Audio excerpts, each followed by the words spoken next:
तो दोस्तों आज दिन हो चुका है 24 जनवरी 2022 सोमवार का और आज के मुख्य समाचार और बड़ी खबरें आपके लिए हाजिर हैं। मुख्य समाचार में आगे बढ़ने से पहले आइए नजर डालते हैं आज की कुछ महत्वपूर्ण खबरों पर।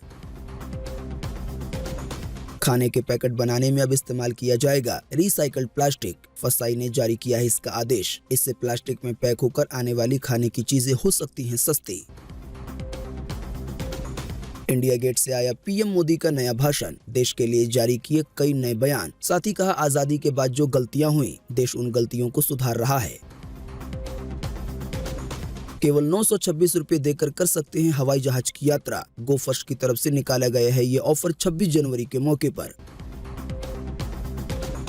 बारिश ने तोड़ा 122 साल का रिकॉर्ड। आने वाले हफ्ते भर तक देश के कई हिस्सों में पड़ेगी कड़ाके की ठंड और छाएगा घना कोहरा। इसी कारण मौसम विभाग ने जारी किया है देश के कई हिस्सों के लिए येलो अलर्ट। अनुष्का शर्मा और विराट कोहली की बेटी वामिका की पहली तस्वीर आई सामने। अभी तक लोगों ने वामिका का सही से चेहरा भी नहीं देखा था।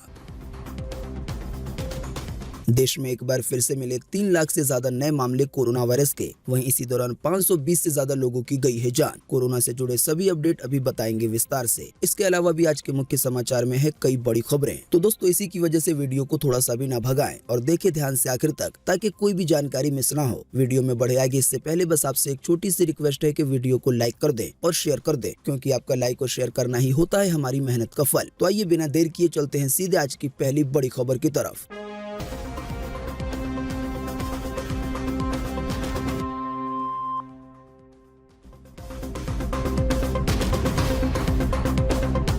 देश में प्लास्टिक वेस्ट कम करने की शुरू हुई पहल। खाने के पैकेट बनाने में इस्तेमाल होगा रिसाइकल्ड प्लास्टिक। फूड डिपार्टमेंट फसाई ने जारी किया है ये आदेश। जी हाँ, food safety standard authority of India यानी कि फसाई ने प्लास्टिक कचरे को दूर करने के लिए एक बड़ा फैसला लिया है। इस फैसले से न सिर्फ प्लास्टिक वेस्ट को कम किया जा सकेगा, बल्कि इससे ये संभव हो सकता है कि आने वाले दिनों में जो भी खाने वाली चीजें प्लास्टिक के पैकेट में पैक होकर आती हैं, उसके दाम घट जाएं। हालांकि आपको बता दें अभी तक इस पे कोई भी आधिकारिक जानकारी नहीं आई है, यानी कि अगर रिसाइकल्ड प्लास्टिक को इस्तेमाल किया जाएगा तो इससे दाम कितने घटेंगे। जानकारी के मुताबिक फसाई ने एक आदेश में कहा है कि प्लास्टिक की बोतल में इस्तेमाल होने वाले पेय या खाद्य पदार्थों की बोतलों को रिसाइकल करके दोबारा से खाद्य पदार्थों को पैक करने में इस्तेमाल किया जा सकता है। कोल्ड ड्रिंक की बोतल, पानी की बोतल, दूध की बोतल सहित कई अन्य खाद्य पदार्थों की बोतलों को इस्तेमाल के बाद रिसाइकल किया जा सकेगा। जाहिर सी बात है इस तरह के बोतलों का इस्तेमाल करके इन्हें खुले में फेंक दिया जाता है और इसकी वजह से प्रदूषण भी बढ़ता है, लेकिन अब इन्हें रिसाइकल करके दोबारा इस्तेमाल किया जाएगा। ऐसा करने से जहाँ एक तरफ प्रदूषण कम होगा तो वहीं दूसरी तरफ पैकेजिंग की लागत घट जाएगी और इसी की वजह से ये अनुमान लगाया जा रहा है कि आने वाले दिनों में वो चीजें खाने की सस्ती हो सकती हैं जो कि पैकेट में यानी कि प्लास्टिक में पैक होकर आती हैं।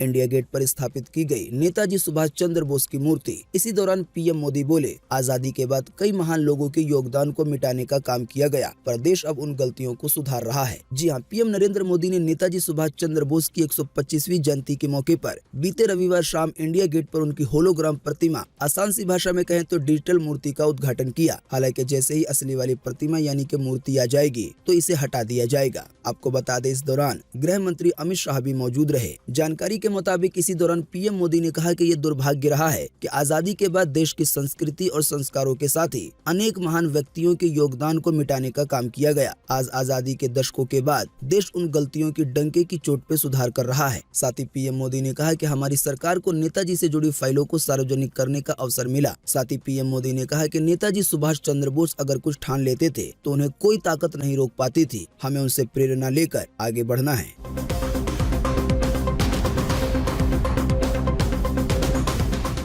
रिपब्लिक डे के मौके पर आया जबरदस्त ऑफर। एयरलाइन कंपनी गो फर्स्ट महज 926 रुपए में दे रही है हवाई यात्रा करने का मौका। आने वाले 27 जनवरी तक कर सकते हैं सफर की बुकिंग और उठा सकते हैं इस ऑफर का फायदा। जी हाँ, प्राइवेट एयरलाइंस कंपनी गो फर्स्ट रिपब्लिक डे पर खास ऑफर लेकर आई है। गो फर्स्ट रिपब्लिक डे के मौके पर राइट टू फ्लाइट नाम से एक ऑफर लाई है। इसके तहत आप महज 926 रुपए में हवाई टिकट बुक कर सकेंगे। जानकारी के मुताबिक इस ऑफर का फायदा लेने के लिए 22 जनवरी से लेकर 26 जनवरी के बीच टिकट करवानी होगी। हालांकि आपको इस ऑफर का फायदा तभी मिल पाएगा जब आपके सफर की तारीख 11 फरवरी से लेकर 31 मार्च के बीच में होगी। गो फर्स्ट के अनुसार ये ऑफर सिर्फ घरेलू यानी कि डोमेस्टिक उड़ानों पे लागू होगा। आसान सी भाषा में कहें तो देश के अंदर में। तो ऑफर की ज्यादा जानकारी के लिए या टिकट बुक करने के लिए आप सीधे गो फर्स्ट की वेबसाइट को विजिट कर सकते हैं।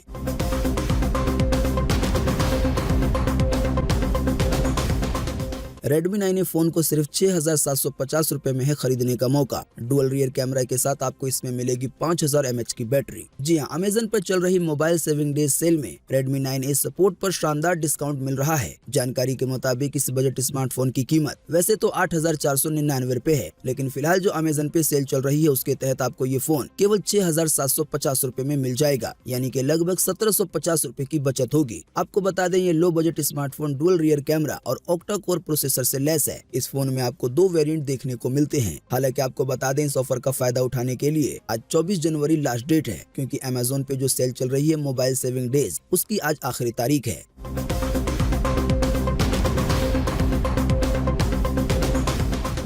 दिल्ली में बारिश ने तोड़ा 122 साल का रिकॉर्ड। मौसम विभाग ने जारी किया येलो अलर्ट। आने वाले हफ्ते भर पड़ेगी कड़ाके की ठंड और कई जगह देखने को मिलेगा घना कोहरा। जी हां, पश्चिमी विक्षोभ की सक्रियता की वजह से बीते 2 दिनों की बारिश ने दिल्ली में नया रिकॉर्ड बना दिया है। जानकारी के मुताबिक बीते रविवार सुबह 88.2 मिलीमीटर बारिश रिकॉर्ड की गई, जो बीते 122 सालों में जनवरी में सबसे ज्यादा है। इससे पहले अब तक का सबसे अधिकतम रिकॉर्ड 1989 में 79.3 मिलीमीटर बारिश का था। आसान सी भाषा में कहें तो जनवरी के महीने में अभी से 122 साल पहले इतनी ज्यादा बारिश हुई थी। मौसम विभाग ने आज सोमवार से येलो अलर्ट जारी करते हुए सप्ताह भर तक कड़ाके की ठंड पड़ने की संभावना जताई है। जाहिर सी बात है, इतनी ज्यादा बारिश हुई है तो ठंड तो पड़ेगी ही। हालांकि राजधानी दिल्ली में अब बारिश की गतिविधियां कम हो जाएंगी, लेकिन सुबह और शाम को कोहरा देखने को मिलेगा। तो दोस्तों, ये तो बात हुई राजधानी दिल्ली की, लेकिन आइए अगली खबर में बताते हैं पूरे देश का हाल मौसम विभाग की तरफ से।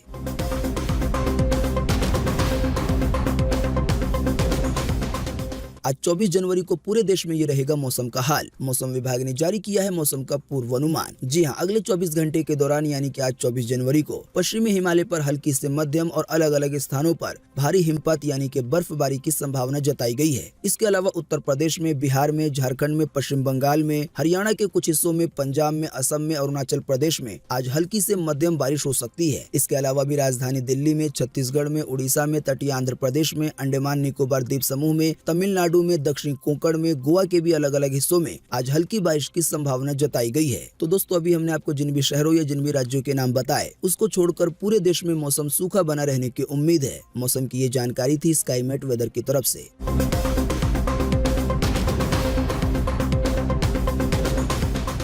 अनुष्का शर्मा और विराट कोहली की बेटी वामिका की पहली तस्वीर आई सामने। लोग कर रहे हैं क्यूटनेस की तारीफें। जी हां, अनुष्का शर्मा और विराट कोहली बेटी वामिका के होने के बाद से ही उनका चेहरा अभी तक छुपाए हुए थे, लेकिन भारत और दक्षिण अफ्रीका के बीच तीसरे वनडे मैच के दौरान अनुष्का और विराट की बेटी की पहली झलक दिखाई दी। वैसे आप नहीं जानते तो आपको बता दें कि अनुष्का शर्मा और विराट कोहली की बेटी का नाम वामिका है। आपको बता दें, वामिका की ये झलक पूरी दुनिया ने टीवी स्क्रीन पर देखी। दरअसल विराट कोहली उस वक्त ग्राउंड पर बल्लेबाजी कर रहे थे और उन्होंने अपना अर्धशतक पूरा किया था, जिस पर अनुष्का शर्मा काफी खुश हुई और वो एक पवेलियन में खड़ी दिखाई दी और उनकी गोद में वामिका थी। वामिका और अनुष्का शर्मा का एक वीडियो सोशल मीडिया पे बहुत तेजी से वायरल भी हो रहा है।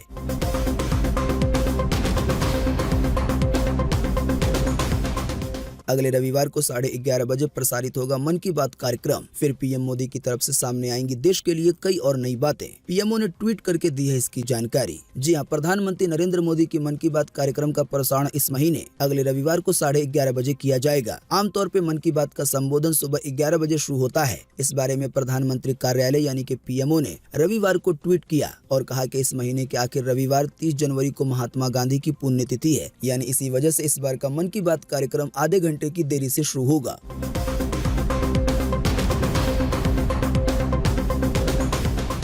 देश में एक बार फिर से मिले 3,30,000 से ज्यादा नए मामले कोरोना वायरस के। इसी दौरान गई 520 से ज्यादा लोगों की जान। जी हां, बीते रोज लगभग 24 घंटे में एक बार फिर से 3,30,000 से ज्यादा नए मामले सामने आए हैं कोरोना वायरस के। इन नए मामलों के आने के बाद अब भारत में कोरोना वायरस के टोटल मरीजों की संख्या 3,92,37,264 हो गई है। साथ ही आपको बता दें कि इन टोटल मरीजों में से अभी तक 4,89,409 लोगों की जान जा चुकी है। जब से भारत में कोरोना की शुरुआत हुई है तब से लेकर अब तक। साथ ही आपको बताते चले कि बीते रोज भी लगभग 24 घंटे में 520 से ज्यादा लोगों ने अपनी जान गंवा दी है कोरोना वायरस की वजह से। हालांकि अच्छी बात ये रही कि इसी दौरान पूरे देश में लगभग 24 घंटे के दौरान 2,59,000 से ज्यादा लोग ठीक भी हुए हैं। ठीक होने वाले टोटल लोगों की संख्या अब 3,65,60,6 650 हो गई है, यानी कि इतने सारे लोग टोटल मरीजों में से ठीक हो चुके हैं। बाकी इसके अलावा जो लोग बचे हैं, जिन लोगों का अभी भी इलाज चल रहा है, तो उनकी संख्या अब हमारे भारत में 21,87,205 हो गई है। कुछ राज्यों के ताजा हाल की बात करें तो पिछले 24 घंटे के दौरान राजधानी दिल्ली में 9,000 से ज्यादा नए मामले सामने आए हैं। इसी तरह से महाराष्ट्र में पिछले 24 घंटे के दौरान 40,000 से ज्यादा नए मामले सामने आए हैं। वहीं महाराष्ट्र की राजधानी मुंबई में 2500 से ज्यादा नए मामले सामने आए हैं। इसी तरह से कर्नाटक में पिछले 24 घंटे के दौरान सबसे ज्यादा 50,000 से ज्यादा नए मामले सामने आए हैं। हालांकि इसी दौरान कर्नाटक में 22,000 से ज्यादा लोग ठीक भी हुए हैं। इसी तरह से केरल में 45,000 से ज्यादा नए मामले सामने आए हैं। तो ये वो कुछ राज्य हैं जहां कोरोना के मामले काफी तेजी से बढ़ रहे हैं। कोरोना वायरस से जुड़ी कुछ महत्वपूर्ण खबरें देखें अगली खबरों में।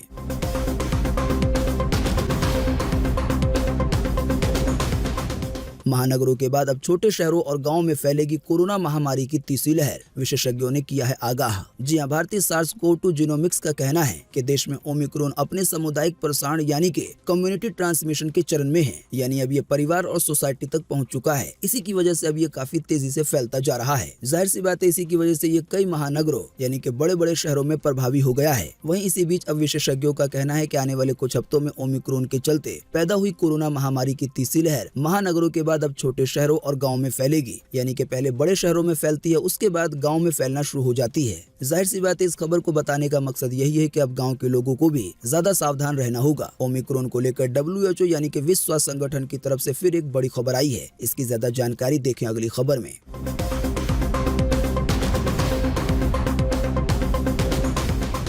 वैक्सीनेशन न कराने वालों के लिए बड़ी मुसीबत बन सकता है ओमिक्रॉन, जान जाने तक का हो सकता है खतरा। जी हां, कोरोना वायरस के ओमिक्रॉन वेरिएंट के प्रसार के बारे में बढ़ती चिंताओं के बीच विश्व स्वास्थ्य संगठन यानी कि WHO के एक शीर्ष अधिकारी ने बीते रविवार को वैक्सीनेशन न कराने वालों को आगाह किया है। WHO के अधिकारी ने कहा कि भारत में कोरोना का कम्युनिटी ट्रांसमिशन के स्टेज में प्रवेश हो चुका है। इसके बारे में हम आपको पहले ही बता चुके हैं। साथ ही WHO के अधिकारी ने कहा कि दुनिया भर के देशों में ओमिक्रॉन के मामलों की सुनामी शुरू हो गई है, यानी कि बहुत ज्यादा मामले आ रहे हैं। हालांकि ओमिक्रॉन डेल्टा से कम गंभीर है, लेकिन फिर भी डेल्टा अभी भी खतरनाक वायरस है। WHO की तकनीकी प्रमुख मारिया वैन ने कहा कि जो लोग ओमिक्रॉन से संक्रमित हैं, उनमें बीमारी किसी भी स्तर तक जा सकती है। बिना लक्षण के संक्रमण से लेकर गंभीर बीमारी हो जाना या मरने तक की संभावना आ सकती है। मारिया वैन ने कहा कि हम जो सीख रहे हैं वो ये है कि कमजोर इम्यूनिटी वाले लोग, ज्यादा उम्र के लोग और जिन लोगों ने कोरोना की वैक्सीन नहीं ली है, उन्हें ओमिक्रॉन सबसे ज्यादा गंभीर रूप से प्रभावित कर सकता है और इनके बयान के मुताबिक जान तक जा सकती है। वैसे आप नहीं जानते हैं तो आपको बता दें कि WHO पूरी दुनिया की एक ऐसी संगठन है जो कि दवाइयों का, बीमारियों का और इस तरह के महामारियों का देखरेख करती है। पूरी दुनिया में अभी कोरोना से बचने के जो भी उपाय बताए जा रहे हैं, उसमें से ज्यादातर चीजें WHO की तरफ से ही बताई गई हैं। साथ ही आपको बता दें, इसी बीच कोरोना के नए वेरिएंट ओमिक्रॉन को लेकर ये भी कहा जा रहा है कि कोरोना वैक्सीन की जो 2 डोज है वो इसके लिए काफी नहीं है। इससे जुड़ी एक महत्वपूर्ण खबर देखें अगली खबर में। ऐसा हो सकता है आने वाले दिनों में सभी लोगों को कोरोना वैक्सीन की तीसरी खुराक भी लेनी पड़े। दोस्तों, अगली खबर के बारे में बताने से पहले आपके लिए एक बड़ा सर्वे और एक बड़ा सवाल। अगर आप इसमें हिस्सा लेंगे और इसका जवाब देंगे तो इससे काफी कुछ पता चलेगा। दोस्तों, आपको इसी वीडियो के नीचे कमेंट बॉक्स में कमेंट करके बताना है कि अभी भारत में मिलने वाला कौन सा ऐसा फोन है जो अच्छा भी हो लेकिन सबसे सस्ता हो, यानी कि सबसे सस्ते में सबसे अच्छा फोन किस कंपनी का है। फटाफट से आप अपना जवाब इसी वीडियो के नीचे कमेंट बॉक्स में लिख डालिए। आपके दिए हुए जवाब से काफी कुछ पता चलता है।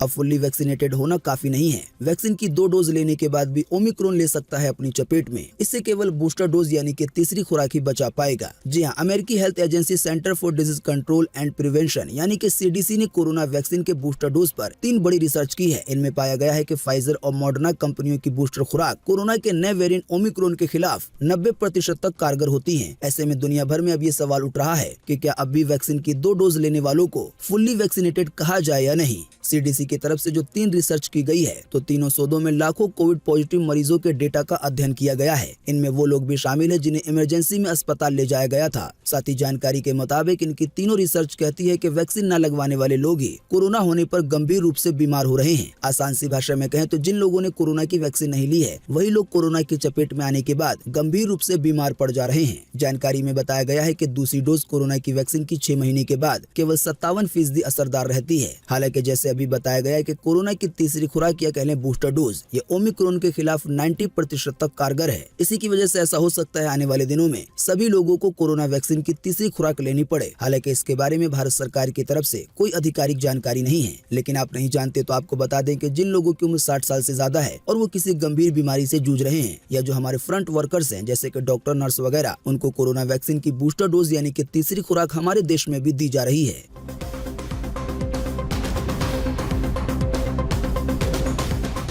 कोरोना के बढ़ते मामलों के बीच मुंबई में आज सोमवार से खुलेंगे स्कूल। आदित्य ठाकरे ने बच्चों के माता पिता से की है खास अपील। जी हां, महाराष्ट्र के कैबिनेट मंत्री आदित्य ठाकरे ने बीते रविवार को कहा कि माता पिता अपने फैसले खुद लें और वो अपने बच्चों को तभी स्कूल भेजें जब उन्हें लगे कि ऐसा करना सुरक्षित है। आपको बता दें, राज्य के स्कूल शिक्षा मंत्री वर्षा गायकवाड़ ने बीते शुक्रवार को कहा था कि महाराष्ट्र में कक्षा 1 से 12वीं तक के स्कूल आज 24 जनवरी से खुल जाएंगे। हालांकि कोरोना के प्रोटोकॉल यानी कि नियमों का पालन करना होगा। मीडिया से बातचीत के दौरान आदित्य ठाकरे ने कहा कि भले ही हम सोमवार से स्कूल फिर खोल रहे हैं, लेकिन छात्रों का स्कूल आना अनिवार्य नहीं है। माता पिता इस संबंध में अपने निर्णय के लिए स्वतंत्र हैं, यानी कि माता पिता ये फैसला कर सकते हैं कि उनका बच्चा अभी स्कूल जाए या नहीं, लेकिन स्कूलों को खोला जा रहा है। हालांकि आपको बता दें, अभी भी महाराष्ट्र में कोरोना के बहुत ज्यादा मामले देखे जा रहे हैं, वो भी रोजाना।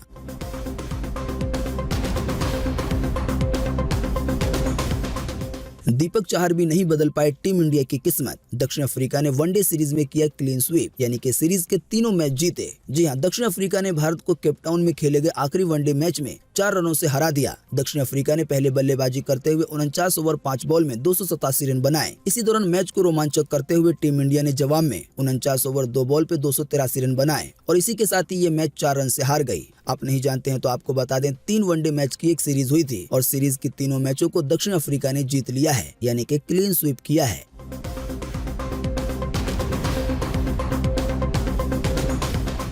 हमारे देश को मिली बड़ी उपलब्धि। भारत दुनिया में खीरा का सबसे बड़ा निर्यातक बनकर उभरा। कुल आवश्यकता का 15% करता है पूरा दुनिया भर में। जी हां, भारत दुनिया में खीरे का सबसे बड़ा निर्यातक बनकर उभरा है। भारत ने अप्रैल-अक्टूबर 2020 के दौरान 11.4 करोड़ डॉलर के मूल्य के साथ 1,23,846 मीट्रिक टन ककड़ी और खीरे का निर्यात किया है, यानी कि दूसरे देशों में भेजा है। दोस्तों, वैसे आप नहीं जानते तो आपको बता दें कि खीरे की खेती, इसकी प्रोसेसिंग और इसे दूसरे देशों में भेजने की शुरुआत भारत में 1990 के दशक में कर्नाटक में छोटे से स्तर पे हुई थी। बाद में पड़ोसी राज्यों तमिलनाडु, आंध्र प्रदेश, तेलंगाना से खीरे को प्रोसेसिंग करके निर्यात किया जाने लगा। इसी का आज ये नतीजा है कि दुनिया की खीरा आवश्यकता का लगभग 15% उत्पादन भारत में होता है।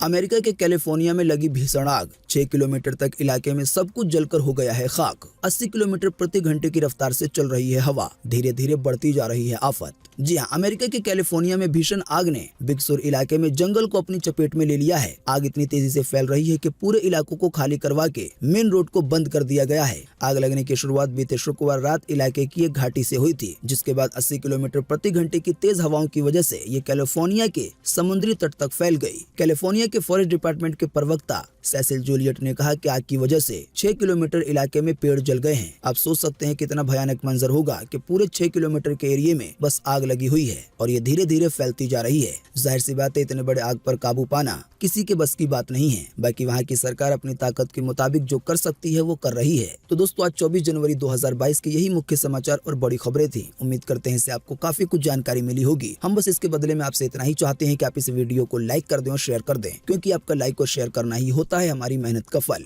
वीडियो देखने के लिए आपका बहुत बहुत धन्यवाद। Thanks for watching.